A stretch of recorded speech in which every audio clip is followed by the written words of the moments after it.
A casa de férias de Amália Rodrigues foi transformada num alojamento local gerido por um dos melhores amigos do presidente da Fundação.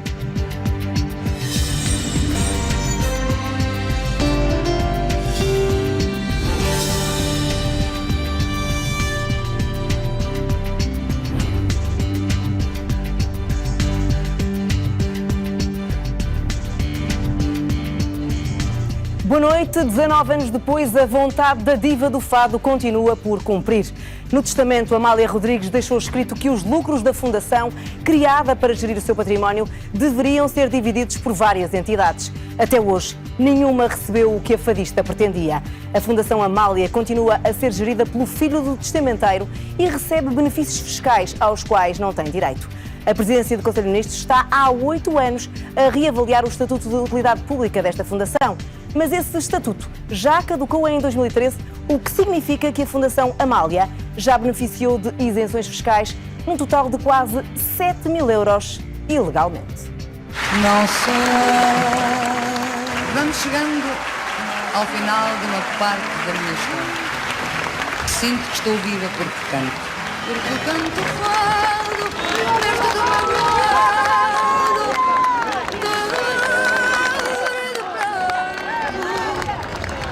A maior embaixatriz que Portugal teve.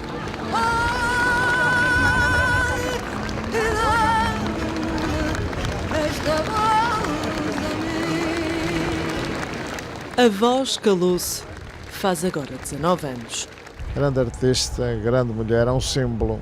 Portugal deve muito à Amália. Se é verdade que se diz que a minha pátria é a língua portuguesa, então ainda é mais verdade que a minha pátria é a língua portuguesa cantada por Amália Rodrigues. 2 anos mais tarde, aplaudiu-se Amália, novamente, na transladação para o Panteão Nacional. E quem nasce mal falado, melhor fado não terá. Levantai hoje de novo, e do berço até à morte.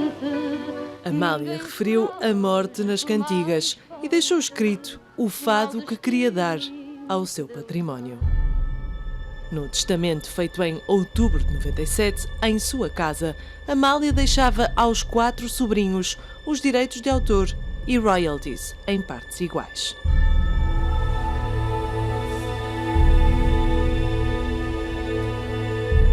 Os restantes bens móveis e imóveis, os objetos de ouro, prata, vestidos, pinturas e contas bancárias ficaram destinados à instituição de uma fundação com sede naquela que foi a sua casa em Lisboa.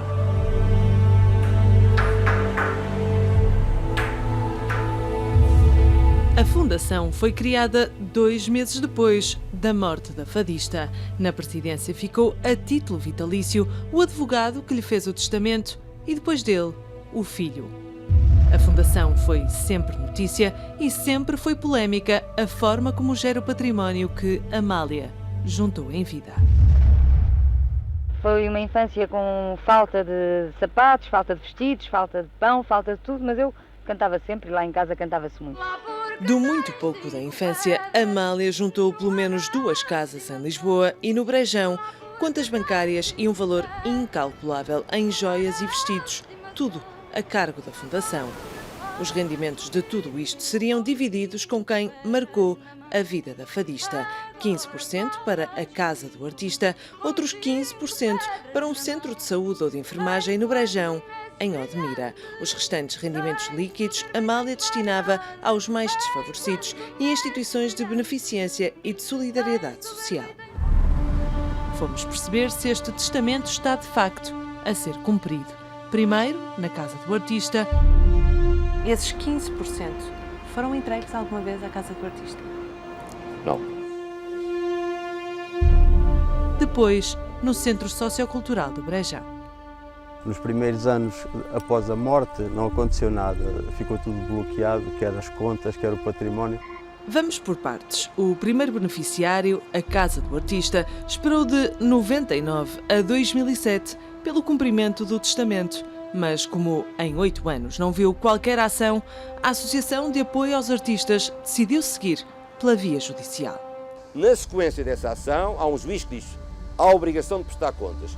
A casa do artista exigiu contas. Eles dizem, nós não temos a obrigação sequer. Foram forçados pelo tribunal a ter que prestar contas. Nós não temos que prestar contas nenhumas, é nosso. E contestou-as. O tribunal deu-lhes razão. O senhor doutor juiz de primeira instância deu a decisão e disse que realmente têm que pagar, até esta data, X. Quanto era esse X? 40 mil. Alguma vez foi pago? Não. Ao longo deste processo, a Fundação tentou pagar 10 mil euros. A casa do artista recusou o cheque.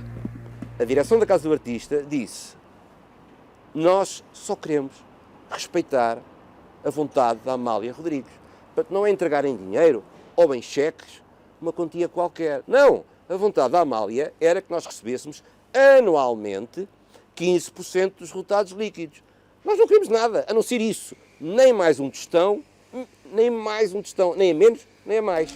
E a quem fala em mim já só responde assim, Amália, não sei quem é.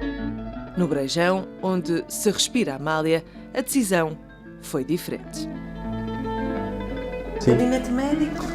Dona Amália Rodrigues. E este gabinete de enfermagem? Enfermagem, Engenheiro César Seabra. Foram inaugurados apenas 12 anos depois da morte da fadista e depois de muita polémica. Temos estado a aguardar e o que precisamos agora é saber se realmente esse testamento é cumprido e nós vamos receber para pôr o posto a funcionar. O presidente da Junta de São Teotónio reclamava em 2007. O centro só começou a funcionar em 2011, com dinheiro da Fundação. Fomos brindados com participação de 25 mil euros que deu para equipar as duas salas, comprar o material que ali está. Depois houve uma segunda quantia para este centro social. 4 ou 5 mil euros e depois daí é que nunca mais houve lucro. O 6/9 pediu uma entrevista ao presidente da Fundação, Amália Rodrigues. João Aguiar aceitou, marcou o dia e a hora, depois remarcou e quando aqui viemos disse que não autorizava a gravação das suas declarações. Disse sim que estava disponível para uma conversa não gravada. Uma conversa que depois disse não ter tempo para ter. Depois de o 6/9 ter questionado a Fundação, os relatórios e contas e todos os documentos desapareceram do site oficial. Os beneficiários não sabem dos lucros, nem sabem como andam as contas. Entre o ano de 1999 e o ano de 2017, esta entidade acumulou prejuízos no montante de 402 mil euros durante o exercício de atividade económica até a data mais recente conhecida. Acho que há anos que nem chega o que rende com as despesas que tem. Consecutivamente, ao longo destes anos, esta entidade, Fundação Amália, daquilo que são os rendimentos operacionais que tem, esses rendimentos operacionais não são suficientes para os gastos que tem no âmbito das suas atividades, as diversas tipologias de atividades que desempenha. No centro social, inicialmente havia apoio médico, mas até isso esteve em causa. Tivemos uns meses largos, quase 2 anos, que não tínhamos médico. A situação mudou, mas não com a ajuda da Fundação. É a autarquia de Odmira quem paga as contas. Se a Fundação tivesse lucros, depois poderia pagar isso e muito mais. Verifiquei que, pagamentos nas contas que surgem e estão à vista na internet, não sei se são viáveis ou não, que a partir de certa altura a Fundação só tem prejuízos. Temos um déficit crónico entre rendimentos e gastos que origina aquele prejuízo acumulado de pelo menos 400 mil euros nestes anos de atividade da Amália, concretamente desde 99.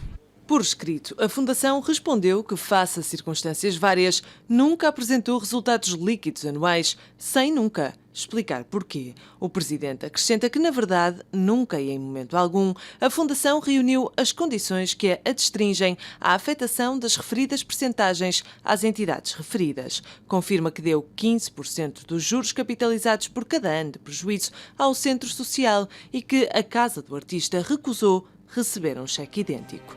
A situação financeira difícil e deficitária da Fundação é uma das preocupações do mais recente administrador que bateu com a porta. Não quis dar a entrevista, mas o 6/9 teve acesso à carta onde António Ascioli Campos explicou que os motivos da demissão passam pelo modelo de gestão, com uma gestão muito personalizada no presidente, pela ausência de controlo da situação financeira, a ausência de ações e de uma estratégia para os direitos de autor e a não vontade de efetuar parcerias com outras instituições. Sobre esta carta, a Fundação diz que o seu autor foi admitido no pressuposto de ter formação museológica, que depois se veio a apurar e pelo próprio confessado que não era verdade, que teve gastos excessivos e má administração da Casa Museu. O Presidente acrescenta que o documento destila rancor e insubordinação e que se trata de maledicência com que ele acusa o Conselho de Administração e o Presidente. Perante isto, confrontamos o autor da carta, que num longo documento nega ter dito que tinha formação museológica e que, na verdade, de forma a poder exercer as funções de administrador com total disponibilidade, interrompeu os trabalhos de doutoramento. António Campos refere ainda que, na carta de demissão, só apresentou alguns dos pontos que sempre foi questionando ao Presidente. Tudo isto numa fundação que tem utilidade pública, concedida em 2007 pelo então Primeiro-Ministro José Sócrates, com efeitos retroativos, exatamente numa altura em que a fundação devia ao fisco 2,3 milhões de euros referentes ao antigo imposto sucessório e mediante duas condições: a de comprovação dos órgãos sociais e a apresentação do plano de atividades. De acordo com a lei, para ter o Estatuto de Utilidade Pública tem que comprovar um conjunto de requisitos, que possui um conjunto de requisitos e tem que apresentar um conjunto de documentos.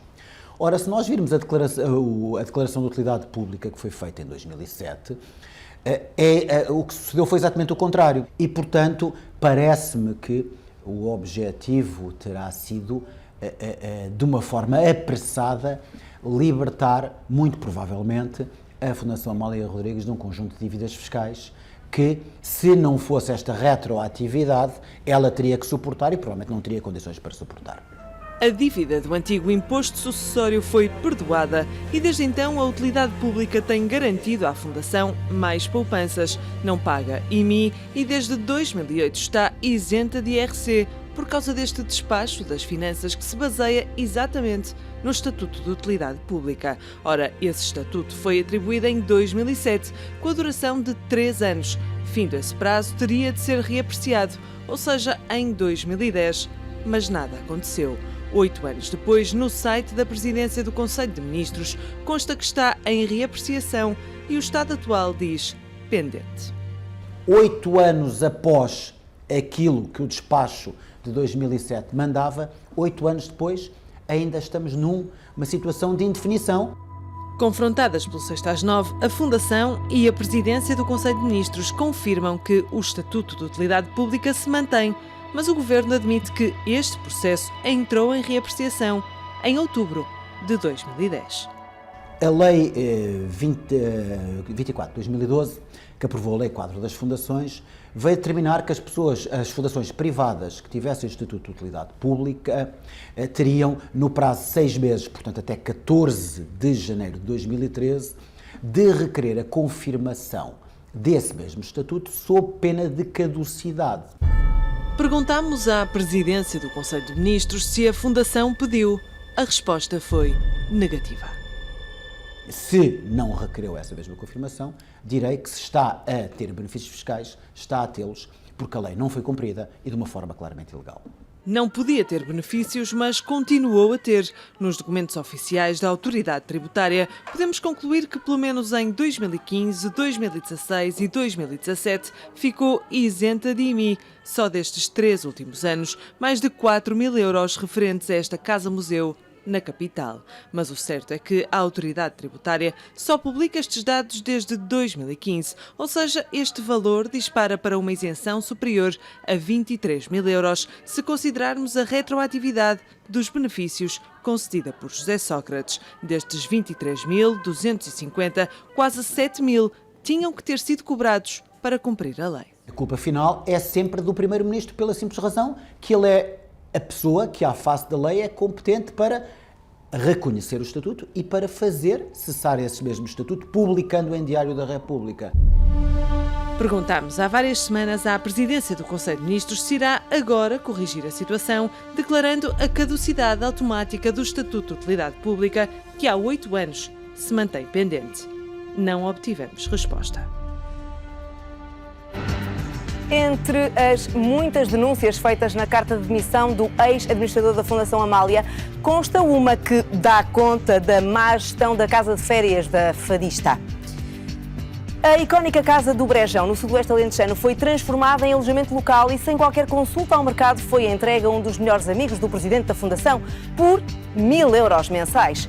O empresário Luís Montes queria arrendar a casa e ofereceu 11 vezes mais. Mas o presidente da Fundação alega que nunca recebeu esta proposta.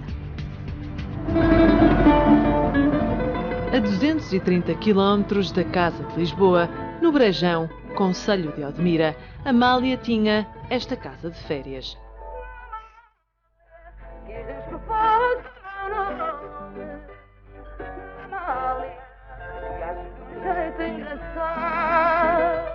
Como veem, estou assim uma charneca longe de tudo.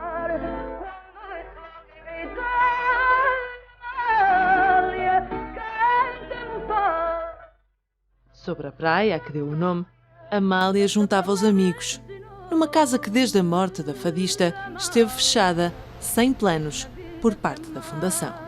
A hipótese de eventualmente esta casa vir a ser aberta ao público por variedíssimas maneiras e formas está a ser pensada, evidentemente. Hoje é um alojamento local. Os preços em agosto são 150 e 160 euros a diária, com pequeno almoço. A casa tem 3 quartos, 2 estão disponíveis para alojamento, o terceiro é ocupado por Rui Maurício e a família. Este ex-administrador da Fundação é agora quem gere este alojamento local. Quanto é que pagou à Fundação para estar aqui? Esse valor consta de um contrato, portanto, que foi feito entre as partes, e no primeiro ano o valor era muito residual e com IVA foram 4.000 e qualquer coisa euros. Para estar 4 meses a explorar de junho a 30, sim. Pagou 4.000 euros em 2016, este ano foram 12.000. A carta do ex-administrador, que se demitiu em junho, revela que existia outra proposta mais vantajosa para a Fundação, que renderia 11.000 euros por um mês de arrendamento. O senhor sabe se houve outras propostas para esta casa? Desconheço. A Fundação garante só ter recebido a proposta de Rui Maurício, mas havia de facto outra. Agostinho, e no que diz respeito ao fado, o que é que vamos ouvir hoje?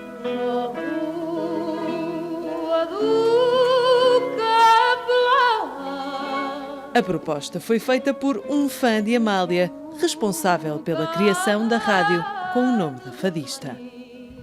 Responsável pela criação de um festival muito perto do Brejão. Nós estamos lá a montar aquilo durante um mês, não é? Portanto, alugar um mês a casa. Portanto, disseram que não era possível.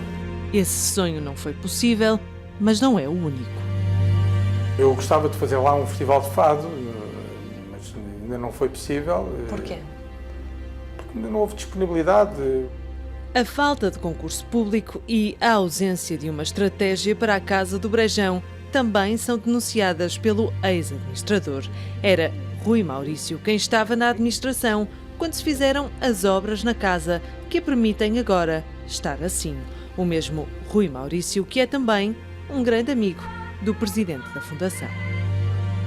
Somos muito grandes amigos, não tenho nada a esconder relativamente a isso. Fiz a proposta, estou com a consciência completamente tranquila. O presidente da Fundação admite a amizade, mas diz que a Fundação não poderia prever à data a saída de Rui Maurício e tampouco que, anos após a sua saída, viesse a receber uma proposta pela Justic, a empresa que lhe pertence. A Justic, criada em 2009 para dar formação a profissionais de direito, foi depois alterada em 2016 para a exploração de alojamento local, como acontece no Brejão. Mas Amália também tinha património a norte.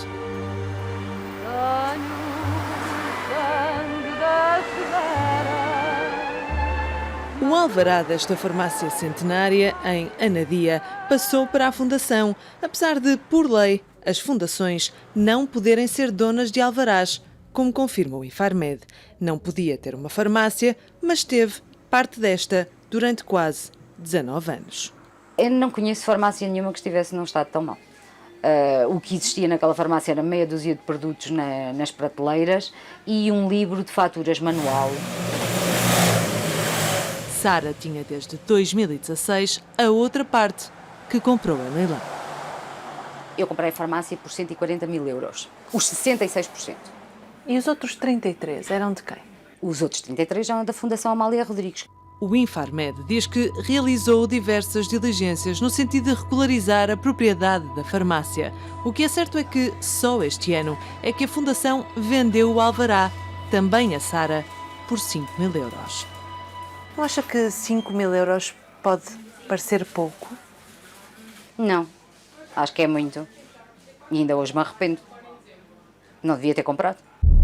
Na carta de demissão, o ex-administrador escreve que este processo de venda foi apresentado ao Conselho de Administração como a única solução possível, mas António Campos refere que existia um outro interessado na compra que não foi tomado em consideração. Não conheci mais nenhuma proposta e acredito que não houvesse ninguém interessado.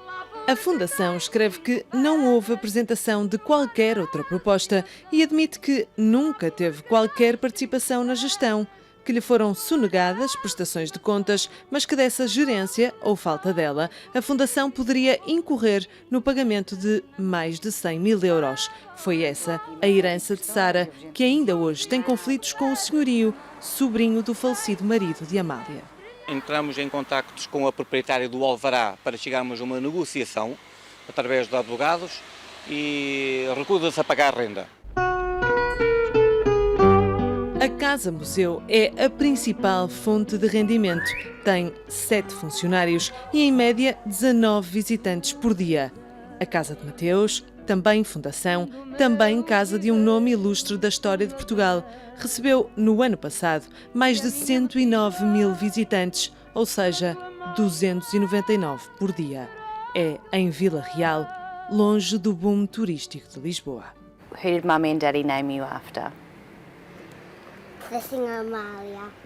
Esta Amália é australiana, tem 5 anos e corrige quem lhe dá outro nome. People think we spelled Amelia wrong. But we're actually spelling Amália. A Casa Museu não consta nos principais tops de visitas ou recomendações em Lisboa e quem lá vai é mesmo porque tem motivos fortes. What does she sing? Do you remember the music? What do we call it? No. Fado? Yes. Um fado que se eterniza, mas só se alguém fizer por isso.